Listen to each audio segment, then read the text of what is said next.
Have you ever experienced deja vu? Or maybe have a dream related to something that's happened in the past, giving you information that you didn't know you knew, or maybe you really didn't know, but you experienced? Well, these are both examples of retrocognition, and this is our topic today, continuing the Know the Soul Abilities series. We're going to dive into this topic of retrocognition. I'm going to give you my experience with retrocognition, seeing an event that's happened in the past. I wasn't there, but I'm able to give details about this event, the dominant soul senses used, tips to develop your psychic, intuitive, and mediumship skills while you are practicing and gaining those experiences, and something to think about when it comes to deja vu. And that's coming up this episode on NextGEN Medium, the podcast.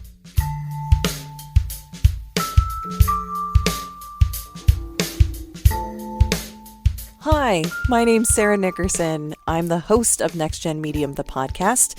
I'm also the founder of NextGenMedium.com, where I've got a blog and podcast, this podcast, and vlog stuff, all about getting to know your soul abilities and soul senses. A couple years ago, I had an experience that led me down this path of uncovering my own soul abilities, understanding my own soul senses, and here I am now giving people readings and helping other people on their path of discovering their own abilities. So I have a mission because I wasn't aware for the longest time, and I think a lot of people don't understand the full spectrum of soul abilities and soul senses that we actually do have. We just aren't educated on how to tap into it, how to recognize it, and what this whole world is. And so I want to help you with that. I want to make you aware of the possibilities. I also want to help bring you to that threshold, giving you my experiences, telling you what my truth is, telling you what I'm skeptical of as well in the process. But it is a world of possibility. That is what we are open to. And one of the ways that I can open you up to this world is getting to know the different types of soul abilities. Now, what are soul abilities? There are many different ways that we use soul abilities. That translates to psychic skills or intuitive skills, mediumship skills, healing abilities, all kinds of stuff. It's not how you sense, but what you experience that makes a soul ability. I believe everyone has access to their soul abilities, and that is what we are exploring with NextGEN Medium. And specifically, that's what we're getting into with the Know the Soul Ability series, understanding the possibilities. For now, we're just going to be aware of the different soul abilities that could open up definitions, maybe clarity of what you've experienced to give you a little bit of insight of what you have experienced so far, maybe giving a definition to it and letting you know, wait, this actually is a thing. So here's your chance to get to know retrocognition, and maybe upon reflection, see if you have experienced something that fits within this experience's boundaries. So this episode focusing on retrocognition. What is it? All right, the latest in our Know the Soul Ability series continues with retrocognition. What is it? Retrocognition, otherwise known as postcognition, is knowing about an event that happened in the past through your soul abilities, more specifically through psychic and perhaps mediumship abilities. I tend to be more in the psychic realm with this particular soul ability, but I definitely have experienced it with tapping into my mediumship stuff. Think of it as similar to precognition.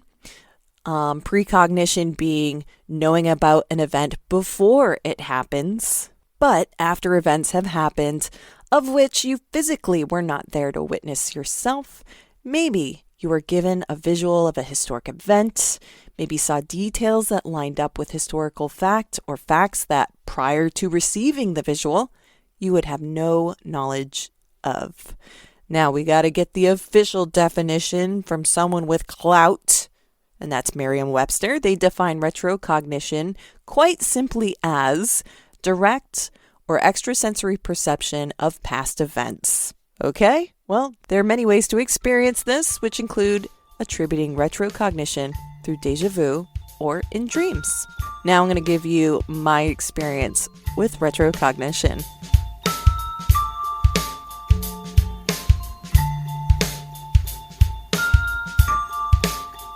Again, I have experiences from the past that I have as experiences, and they've been marked down in a journal, perhaps. But when it comes to these definitions that we're talking about, I have to admit, I didn't even know there was a word for that. And then there's a definition, and have I experienced this? What is psychic? Is that a psychic experience? It's hard because there's so many definitions, and depending on who you talk to, the definition could be different or give you a different feeling of what actually that means.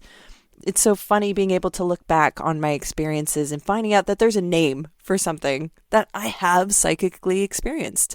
And this is a perfect example. There's so much I receive during a mediumship or psychic sitting that I don't sit and ponder afterwards often enough to categorize what I get in these readings.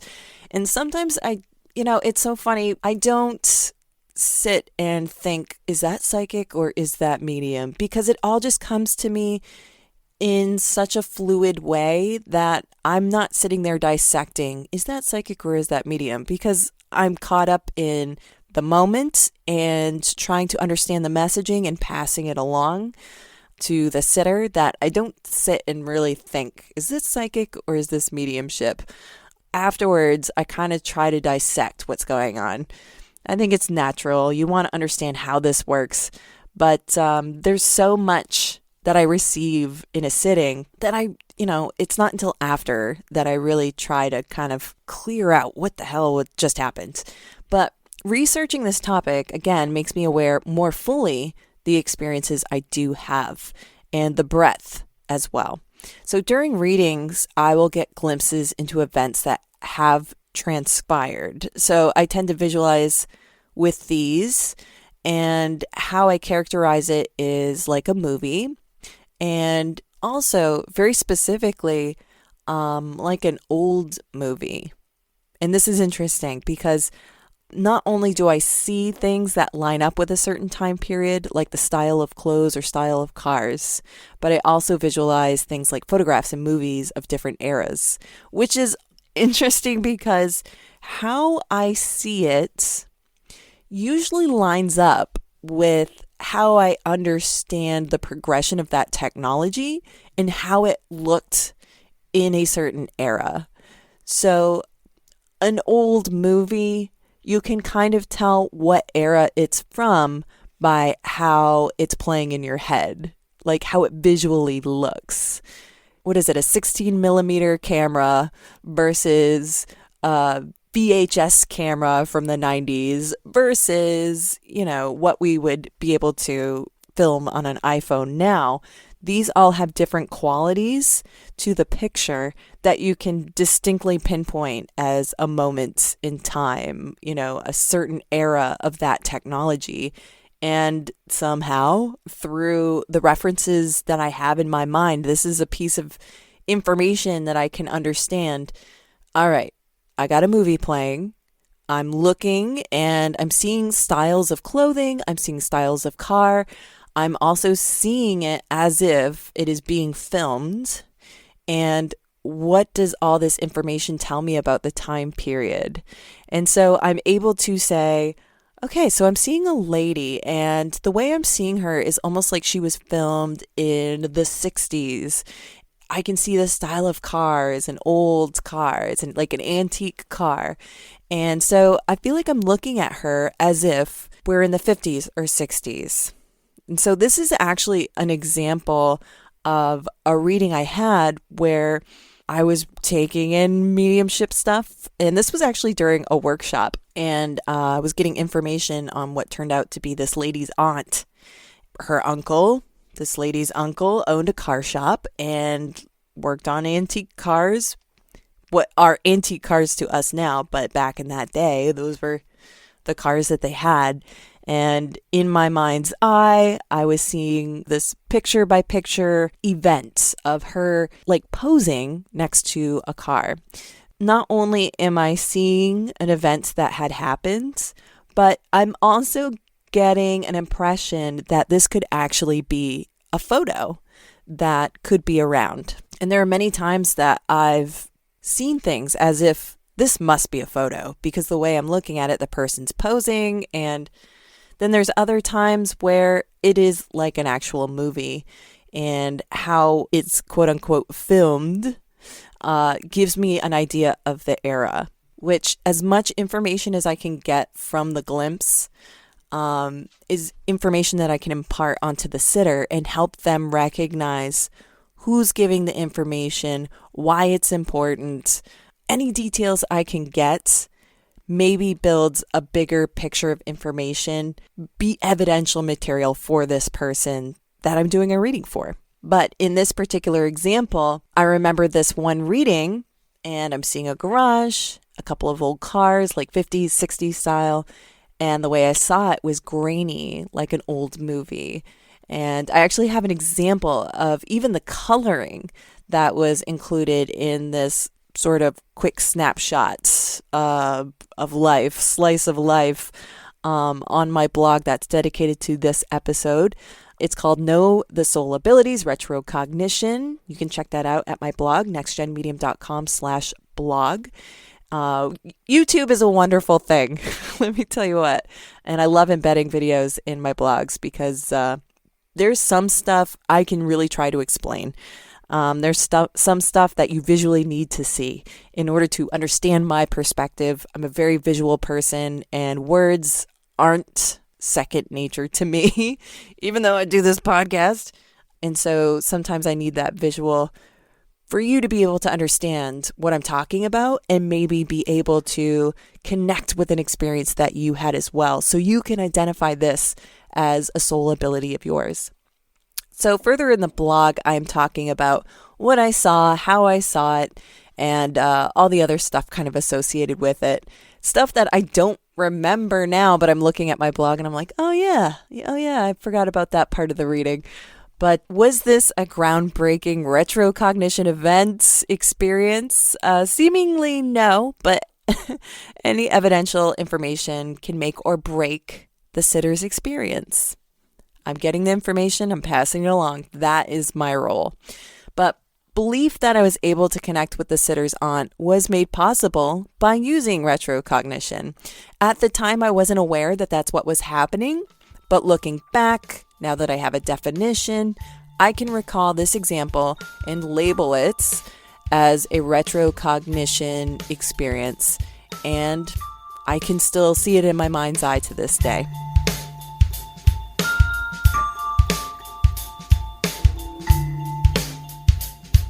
What are the dominant soul senses used in a retrocognition experience, you ask? I seem to say this quite a bit with most of these soul ability types, but I see this as mainly a psychic ability, but I've seen it pop up quite often with my mediumship, and it's hard because I feel like these two things, psychic and mediumship, intuition, these are the soul abilities I've really honed in on, but I still have difficulties years later after discovering this stuff and playing with it and doing readings, like 100 readings. I still have trouble discerning psychic, mediumship, intuition, like putting it in a comfy little category.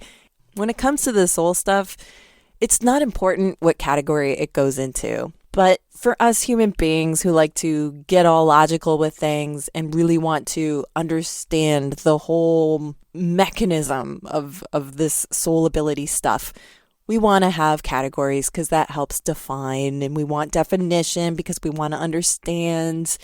But know that when you're in the throes of doing a reading or connecting, you're not thinking about, is this a psychic experience or is this a medium experience? It's not like that. You are taking in the information and you're focusing on that. And you're trying to get more information about the information you're getting. So having defined having your categoric definitions doesn't play a role when you are going into your place. Writing down your stuff, you'll be able to see the patterns and be able to put definition in after the fact, and that will help you. But anyway, I'm going to digress. Dominant soul senses. I think understanding time framing would probably be most recognizable with clairvoyance. So I'm going to say this is a big visual component when it comes to your soul senses. You can't smell clothes from the past, but you can smell old clothes. So, that's a piece of information. I don't say there's any information that is more important than other information. But you can get a feel that something's from the past, I suppose. And then there's just the knowing, claircognizance. I think there's a bunch of clairs that could come into play, but when it comes to being able to recognize time, I think visual is probably going to be the most impactful. I have shown in my experience, however, that clairvoyance is only the piece of my psychic experience. I also use claircognizance, and this claircognizance elevates the message. And in the particular one of the reading where I was reading the lady's aunt, my claircognizance elevated this particular reading, these messages, beyond a woman, a garage, a couple of sweet old cars. Knowing that they weren't hers, that's claircognizance. And mentioning it the way that I did during the reading, it made the sitter aware of who I was talking with. So whatever clairs can shine through will be useful to get a more complete, fuller message for the sitter.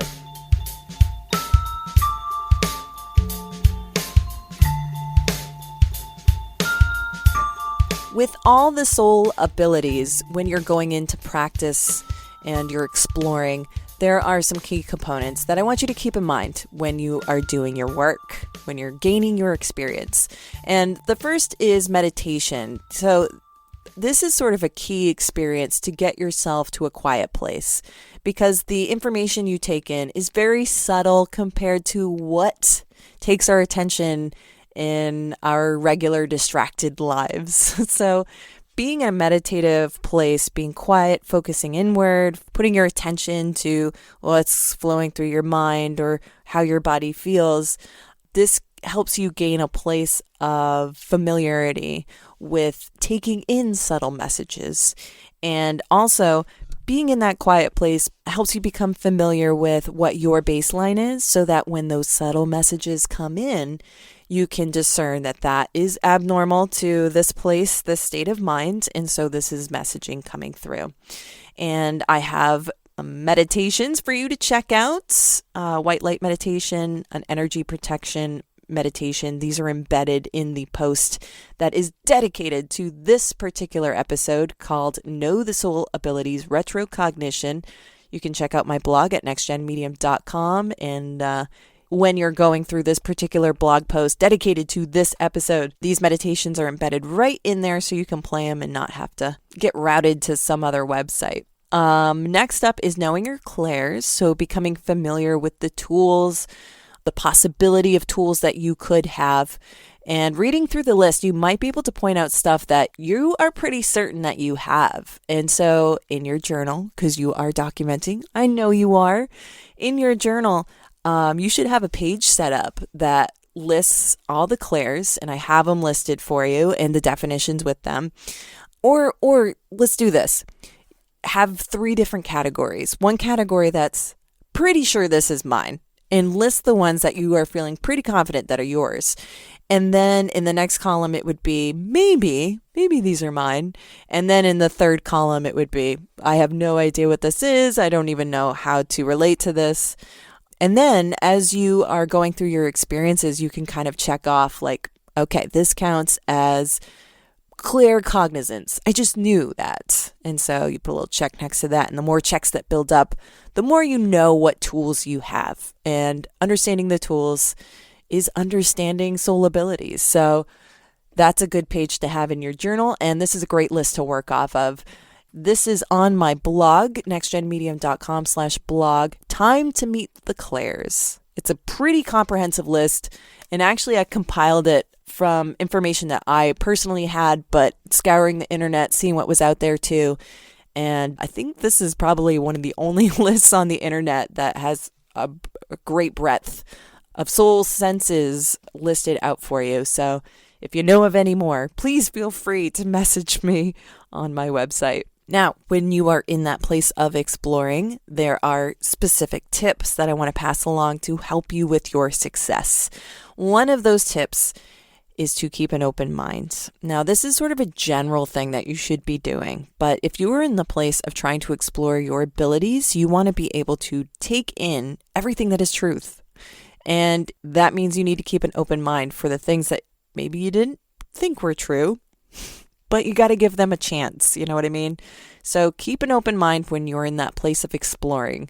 Meditation is going to always be on my list of anything. So, of course, I'm going to include that. Observe. This is an important step because this is how we take in the possibility, is not dismissing what comes through, trusting what's there.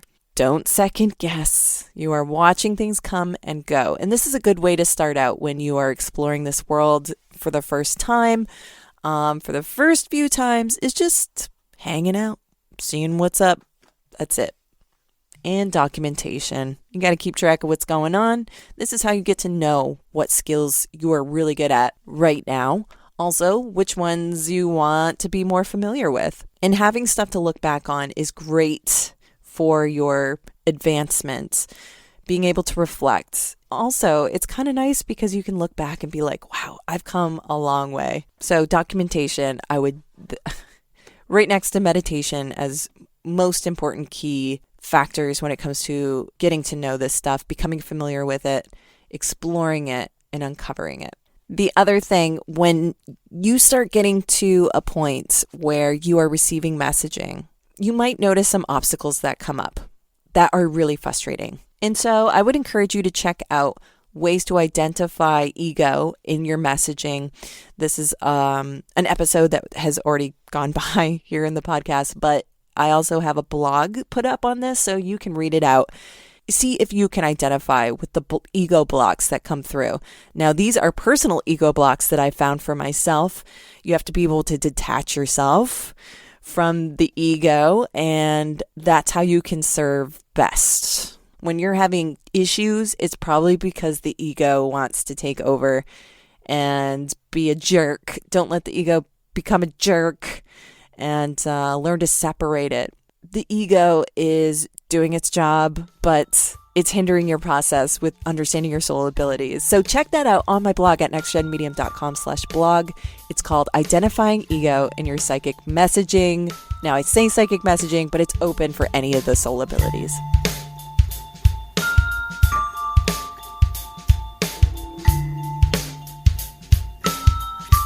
So the last thing I'm going to leave you with is something to ponder.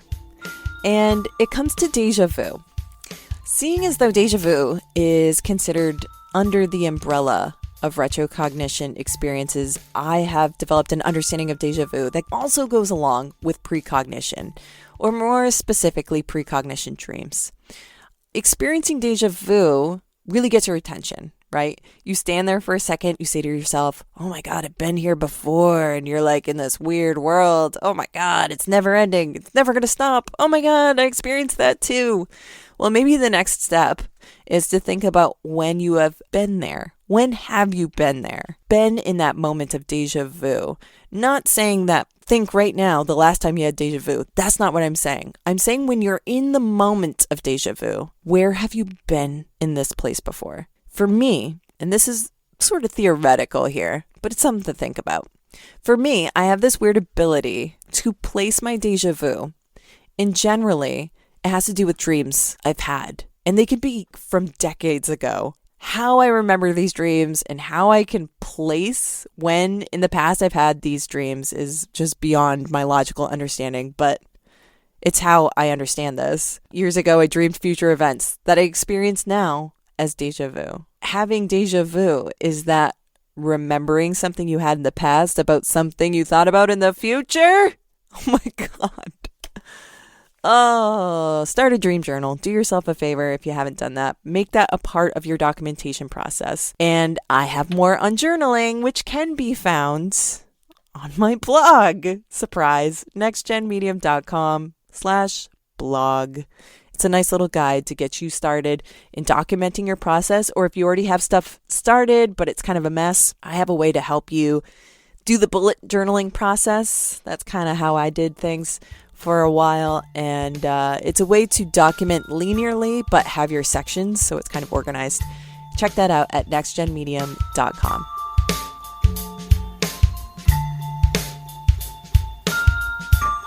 Wow. All right. Retrocognition. There it is.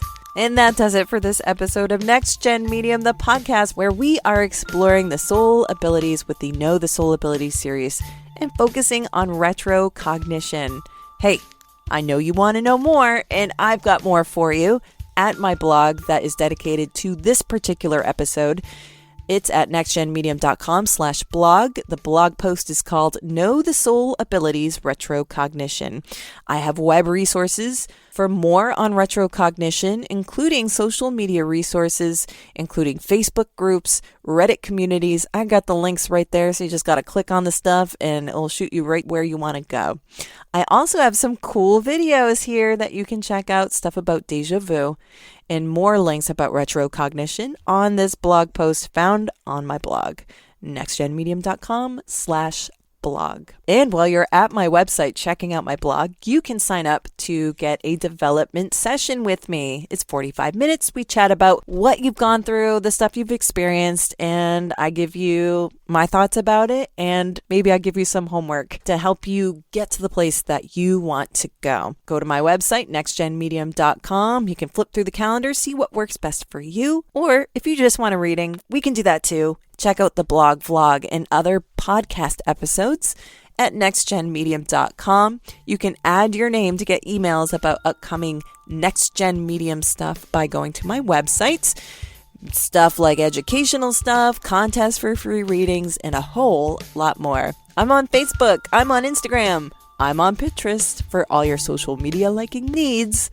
And until next time, have a pleasant rest of your day. Thank you for listening. Stay safe, and I'll chat with you later. See ya. Bye.